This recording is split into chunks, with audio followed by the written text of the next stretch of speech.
Let's show an example of the Miller frame hooks in action. This is the Miller frame hook.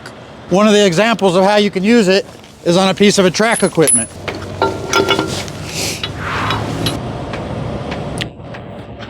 So from there, you can hook to a piece of a track equipment. The other example is, you see how he's got a grab hook? In some cases, the mouth on a frame hook will be bigger. So you could use kind of the same hook, and then it could catch beside of the outrigger. This is a grade 100 chain, 1/2 inch, with 1/2 inch cradle grab hooks.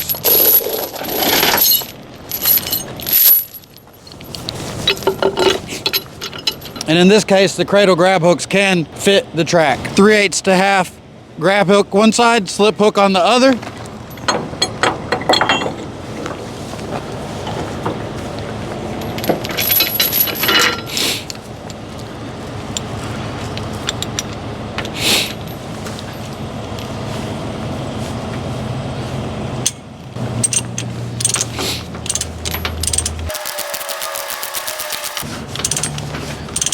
And then last on our list is a chain shortener, 1/2 inch.